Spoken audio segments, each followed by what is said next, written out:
Shalom, shalom, Israel's brother Zabayala. Somebody Shema all. Brother Al-Haran. Coming back at you with another W5 Cypher. Going into who in the double HE hockey sticks do you think you are, man? Who do you think you are, man? The Most High didn't make pride for man. Right? This is the book of Sirach, chapter 10 and verse number 12. The beginning of pride is when one departed from God and his heart is turned away from his maker. So the beginning of pride is when your mind starts to go astray from the Most High. You start to do what you want to do. You start to think the way that you want to think and not how God wants you to think, man. You're not going over these precepts. You start doing your own will. And it says, verse number 13, for pride is the beginning of sin, and he that hath it shall pour out abomination. And it says, and therefore the Lord brought upon them strange calamities and overthrew them utterly. Yeah, just read Job, the 31st chapter. Strange punishments will come upon the wicked, man. The Most High will overthrow you immediately with abominations and different devices of your own devices, man. When you start doing what you want to do, the Lord will give you over to that, and you is going to destroy yourself at the end of the day.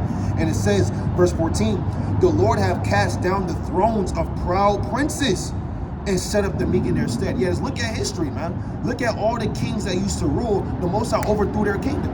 Just read Daniel, the 4th chapter, man. Read how the Most High abased Nebuchadnezzar.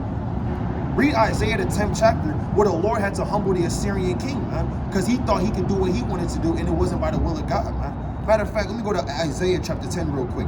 Let's read about that Assyrian king that thought he could boast himself against the Most High, like the Most High didn't put him in that position, man. This is Isaiah chapter 10, and I'm gonna start at verse number, let's see where we want. Let's start at verse 5. O Assyrian, the rod of my anger and the staff in their hand is my indignation. I will send him against a hypocritical nation, against the people of my wrath will I give him a charge, to take the spoil and to take the prey and to tread them down like the mire of the street. So the Most High said he's going to set up the Assyrian to send them against a hypocritical nation. The Assyrians, they couldn't do that themselves. They had to be given power from the Most High. Now let's see how the heart of this Assyrian king was lifted up. Let's go to Isaiah chapter 10. And I'm going to start at verse 15. Shall the axe boast itself against him that heweth therewith? Right, if you have an axe, is the axe gonna boast himself against the person that's hewing the axe, that's swinging the axe? No, that'll be folly. And it says, or shall the saw magnify itself against him that shaketh it, as if the rod should shake itself against them that lift it up, or as if the staff shall lift up itself as if it were no wood? Therefore shall the Lord of hosts send among his fat ones leanness, and under his glory he shall kindle a burning like the burning of a fire. And the light of Israel shall be for a fire, and his holy one for a flame, and it shall burn and devour his thorns and his briars in one day. Because the Assyrians started to lift up themselves against the Most High, and they forgot who put them in that power in the first place. Don't forget the Most High in your pride. Brothers got it. God, all praises, man. Hey, let's see about Abraham. Let's see how he moved, right? Hey, Abraham, he was a humble man, right? He kept the commandments of the Most High God. And if you don't keep the commandments, you proudful, man. That means that you got it all together, right? This is the book of Genesis, chapter 19, verse 27. And Abraham answered and said, behold, now I have taken upon me to speak unto the Lord, which am but dust and ashes. Your forefather knew he was nothing but dust and ashes, man. So how much of you? You out here thinking you so superior. Hey, you out here thinking like you basically the elect. That's what you thinking. You think you the elect. You think you mighty. Hey, you think that you done no sin, right? If you done no sin, you must be Yahweh Shai. And you not Yahweh Shai. And the Lord gonna have to cast you down, man. Let me get Proverbs chapter 16, and I'm gonna get the verse 2. All the ways of a man are clean in his own eyes. See, you think your ways is clean in your own eyes, man. You think all your ways are clean. But man are nothing but filthy rags, man. We drink iniquity like water, man. But you out here thinking you so superior. You out here thinking like you got it all together. You telling brothers to read, pray, fast, but you don't do none of those things. You just want to be the head honcho, man. You just want to be him. But really, Yahweh Bashem Yahushua is him, man. I'm gonna keep reading on that. All the ways of a man are clean in his own eyes, but the Lord weigheth the spirits. And the Lord knows who you are, man. He knows what you do at night. He knows what you do in the morning. He knows what you do on the Shabbat. When you're not at camp yet, he knows everything. So if you have thinking your ways are clean, the Lord already know you a dirty man. You need to check yourself, man. Right? Let me get Ephesians chapter 5 and verse 21. Submitting yourselves one to another in the fear of the Most High. You need to submit yourself, man. You need to submit yourself. You need to humble yourself. right? In the fear of the Most High. Because if not, the Lord going to show you in front of the whole congregation, and you're going to be a laughing stock to demons, man. Let me get that in Acts. Not Acts, but Sirach, chapter 18, right? Sirach, chapter 18, verse 30. Because if you don't humble yourself, the Lord going to show you in front of the congregation, and you're going to be a fool, man. You're going to be a comedian, unrighteously, right? You're going to be the next Dave Chappelle. Let's get Sirach, chapter 18. I'm going to start at verse 30. Go not after thy lust, but refrain thyself from thine appetites. If thou givest thy soul the desires that please her, she will make thee a laughing stock to thine enemies that malign thee. Not only your brothers will laugh at you, but the spirits will laugh at you, right? And these heathens will laugh at you. They already laughing at you already because we below right now. But since you want to, boast yourself, thinking you superior because you know a little bit of precepts and you know a little bit of accounts, right? You starting to know the secrets. If you ain't holding yourself diligently behind closed doors, the Lord going to show you, and you're going to be a Dave Chappelle through the Spirit, right? All praises. Yeah, like the brother said, knowledge puffeth up. A lot of us, we get in this truth. We start to learn things that, the average Christian, the average Catholic, everybody in these denominations and religions, they don't really know these things. You start finding out that you're an Israelite. You start going into history, archaeology, and all these things can really puff you up and take you away from the fruits of the Spirit and having that spirit of humility. Having that spirit as a student. Always learning. Right? I want to get this in Psalms chapter 39 and verse number 4.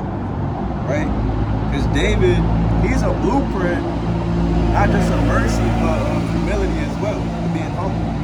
Right? This is Psalms chapter 39 and verse number 4. It says, Lord, make me to know mine end, and the measure of my days, what it is, that I may know how frail I am. Right?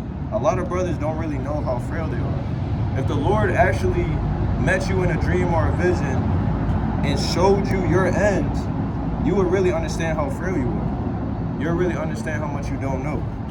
It says, reading on verse 5, Behold, thou hast made my days as a handbreadth, and my age is as nothing before thee. Verily, every man at his best estate is altogether vanity. Salah. Right? So even you at your best estate, like the brother said, you might think that, you might know these mysteries, you might know the parables of Yahweh Shai, you might be able to break down prophecy, right? You might be physically, in good shape, but all that together is vanity, right? We still have to endure unto the end. You can get caught up in that pride and it can start to sneak up on you, no matter how great you are. Like the brother was bringing out Kings. I don't have my Apocrypha. Brother's got the Apocrypha? Give me the book of Sirach, chapter 3. Start at verse, I think that's verse 20. No, start at verse 17. This is the book of Sirach, chapter 3, verse 17. My son, go on with thy business in meekness. Right. So shalt thou be beloved of him that is approved. Right, read on. The greater thou art, the more humble thyself. Right, so the greater thy art, the more you're supposed to humble yourself. Right? As you increase in this truth, as you get more wisdom, as you get more knowledge and understanding from the Lord, as he's blessing you, as he's showing you the way by these crooked paths, right, through wisdom, you literally have to humble yourself more and more and more. Why? Because you don't know what's coming up ahead of you. We don't know the things that we have to face. That's why we pray, to the Lord that we don't faint in these last days. Right? So the brother got That's right. That's exactly right, man. You don't want to have that pride, man. You got to remember who the Most High is. Now let's get a couple of accounts of the Most High abasing great men and nations. This Wisdom of Solomon, chapter 18, and I'll start at verse 9. For the righteous children of good men, going into the account of the Lord destroying Egypt, did sacrifice secretly, and with one consent made a holy law, that the saints shall be alike partakers of the same good and evil. The fathers now singing out the songs of praise. Right? That was our forefathers in ancient Egypt. They were singing out songs of praise, man. Because why? Because the Most High looked well unto our people. But let's see what he did to those prideful Egyptians that refused to let his people go. Verse number 10. But on the other side, there sounded an ill-according cry of the enemies, and a lamentable noise was carried abroad for the children that were bewailed. The master and the servant were punished after one manner. Hey, the Most High don't care who you are. The master, the servant, the king, the poor, the peasant, the Lord will judge you the same exact way. Don't get it twisted. And it says, and like as the king, so suffered the common person. So they all together had innumerable dead with one kind of death. Neither were the living sufficient to bury them, for in one moment the noblest offspring of them was destroyed. Yeah, you can be in the highest state. The Lord will still take your son away. The Lord will still take your daughter away, man. You can be the most noblest. You can have $100 billion, man. Think the Lord care about any of that? The Lord will take your honor away. The Lord will take you away, man. The Lord will bring you back to life and then kill you again. Stop playing with the Most High, man. The Lord can jam you up. You can have a whole bunch of money, next thing you know, you paralyzed. You just wake up paralyzed. The Lord can have any judgment happen to you. Just read Wisdom of Solomon, 17th, 18th, and the 19th chapter about these Egyptians. Let's read on. Verse 13. For whereas they would not believe anything by reason of the enchantments, and the Most High will show you signs. That's Job chapter 33. The Lord will show you sign after sign, but you don't believe the enchantments. But what? Upon the destruction of the firstborn, they acknowledge his people to be the sons of God. And guess what? You're going to acknowledge the Most High when he start touching you for real, man. He start touching your family members. He start touching that health of yours, man. He start touching that bank account. Then you're going to acknowledge that the Most High is the Most High, man. Let me get another account of the Most High debasing kings. This 2 Kings chapter 24, verse 8. Let's read about this man named Jehoiakim. 2 Kings 24 and 8, Jehoiakim was 18 years old when he began to reign. It's an 18-year-old, right? And he reigned in Jerusalem 3 months. And his mother's name was Nehushta, the daughter of Elnathan of Jerusalem. And he did that which was evil in the sight of the Lord, according to all that his father had done. The Lord only gave him 3 months. The Lord may only give you 3 months, man, to get right. The Lord may only give you 3 days, man. The Lord may only give you 3 years. The Lord may give you 3 hours to get right. You learn about this truth 3 hours later, the Lord will jam you up. Stop playing with the Lord. Now, let's see what happened with Jehoiakim. At that time, verse 10, at the time the servants of Nebuchadnezzar, king of Babylon, came up against Jerusalem, and the city was besieged. And Nebuchadnezzar, king of Babylon, came against the city, and his servants did besiege it. And Jehoiakim, the king of Judah, went out to the king of Babylon. He and his mother and his servants and his princes and his officers, and the king of Babylon took him in the 8th year of his reign. Yeah, the Lord will have another man take you. The Lord will have another man bound you up.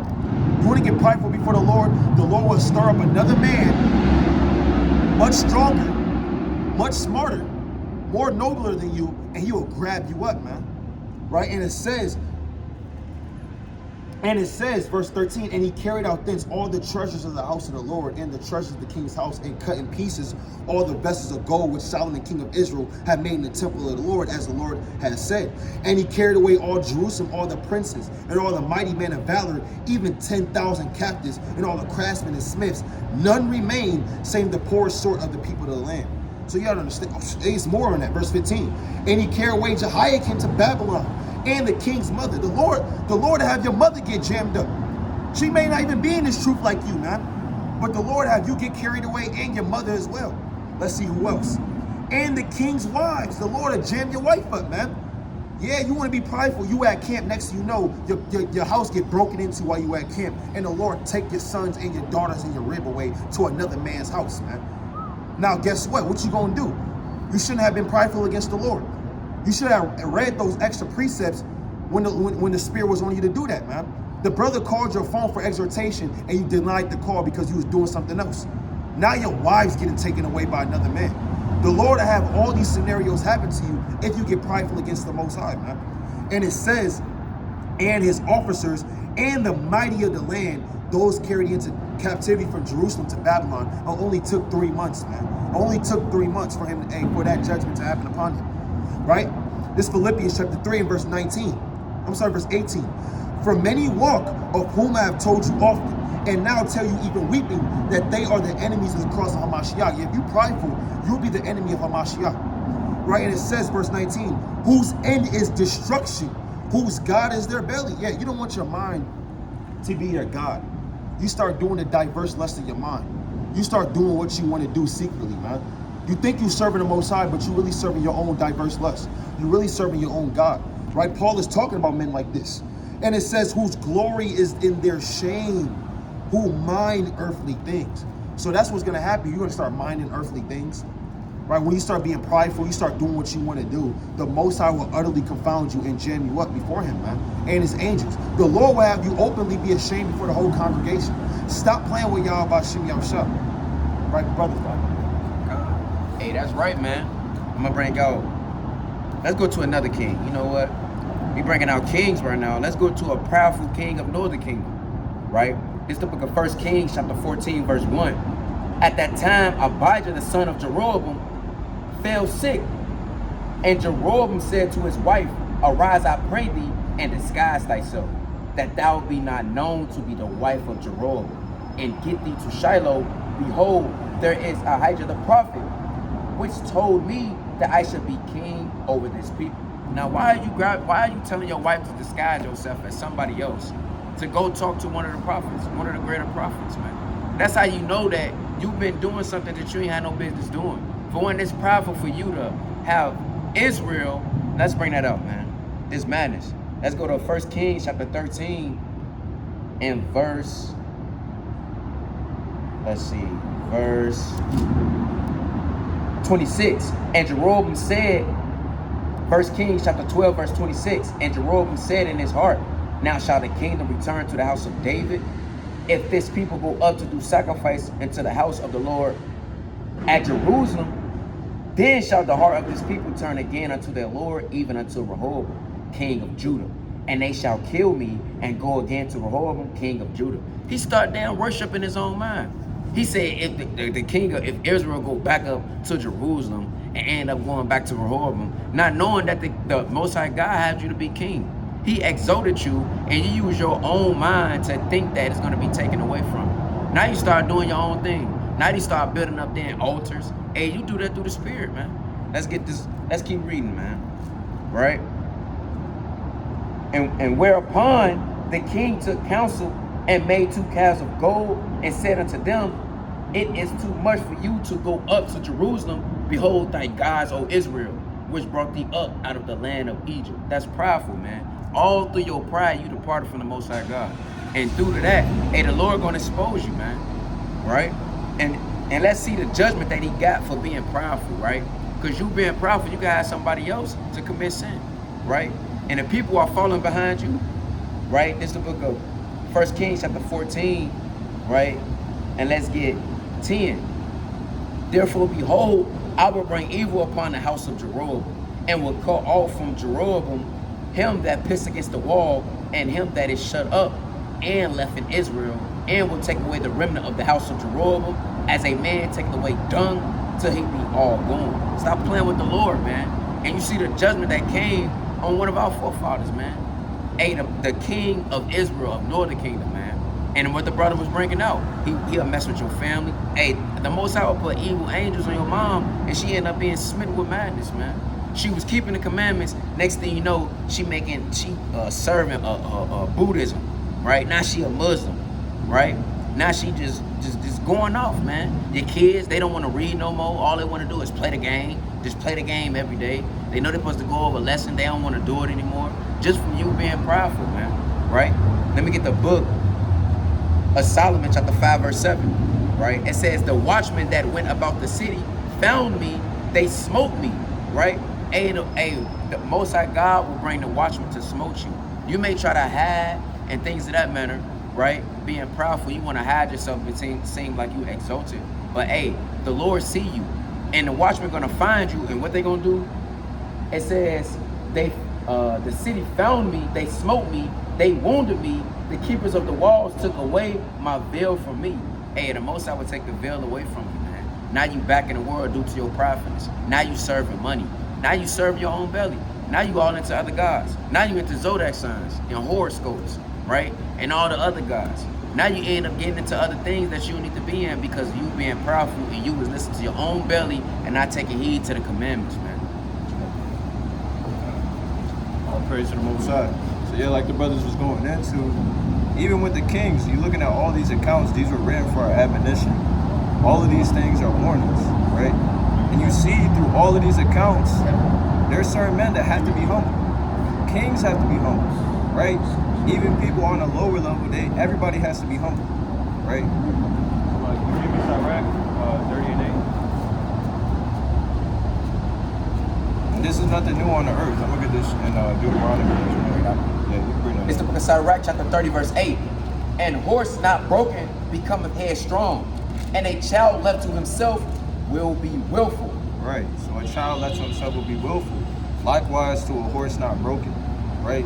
And the Lord knows that. We'll be willful. We'll be out here doing God knows what. We see it every day with our people. Right. And we see the pride of our people because every time that we call them to this word, every time the Lord knocks on that door, hey, they're slothful to get up and open that door. Or they don't want to hear it, or they shut their ears, or they turn the shoulder. So there's a reason why our people need to be humble, right? Let me get this in Deuteronomy chapter 8.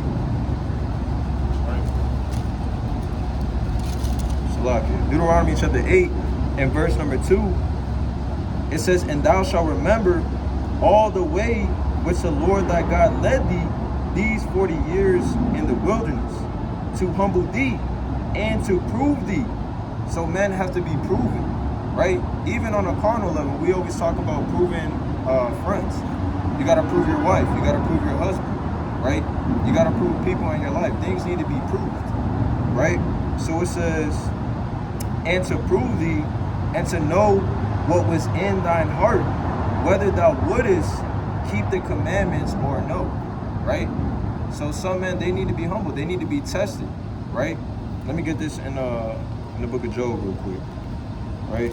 Because it really doesn't matter who you are. Right, Job chapter 12. I'm gonna start at verse number 9. It says, who knoweth not in all these that the hand of the Lord hath wrought this, right? And whose hand is the soul of every living thing, and the breath of all mankind. Doth not the ear try the words, and the mouth taste his meat?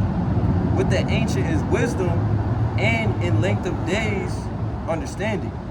With him is wisdom and strength. He hath counsel and understanding.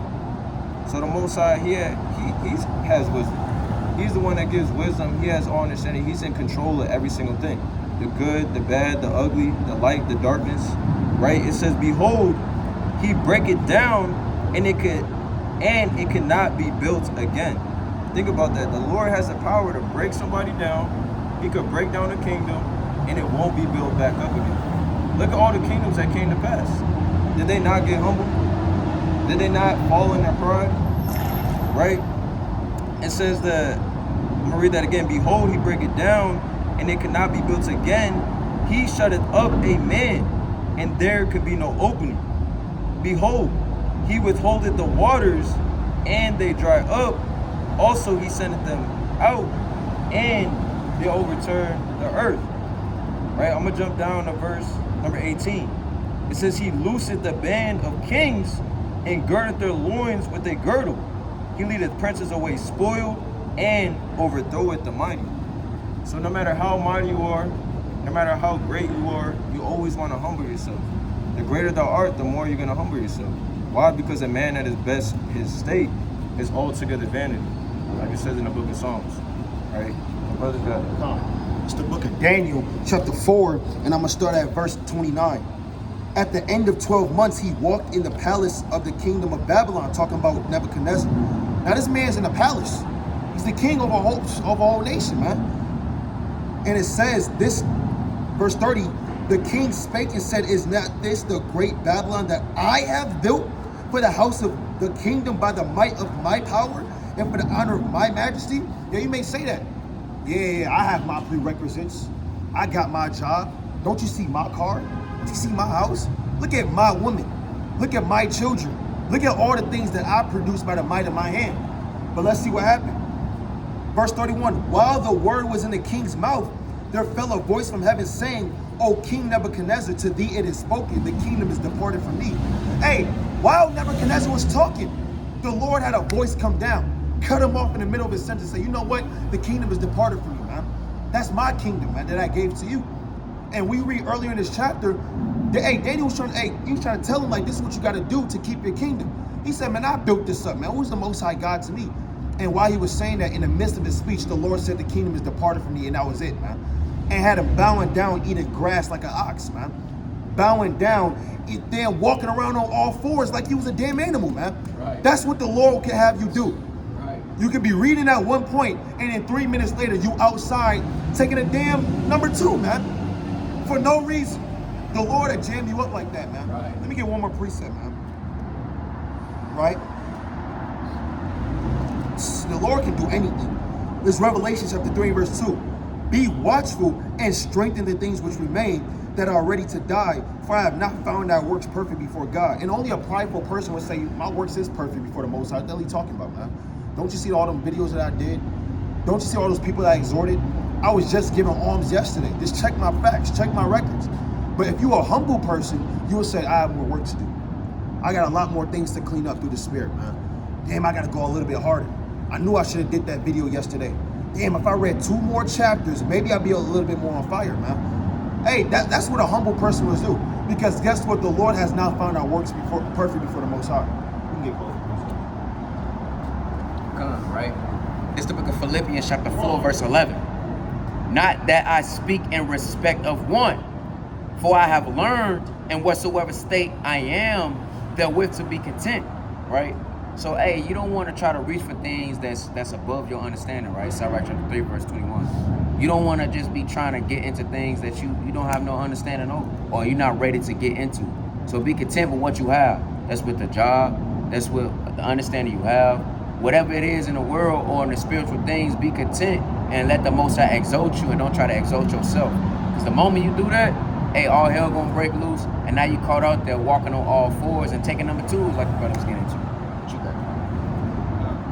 All praise. Right, this is the book of Proverbs, chapter 8, and verse number 13. It says, the fear of the Lord is to hate evil, pride and arrogancy, and the evil way, and the forward mouth do I hate. Right? So this is the fear of the Lord, right?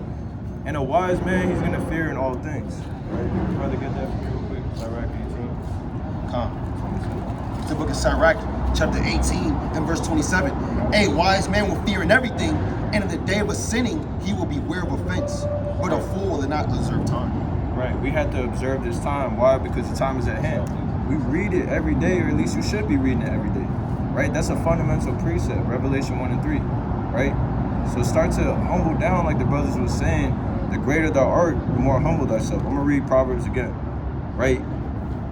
8 and 13. The fear of the Lord is to hate evil, pride, and arrogancy, and the evil way, and the forward mouth do I hate. Right? All praise to myself. Con. With that, we like to give all praises and glory to Yahweh, Ba'ashem, Yahweh Shai's brothers Abayala.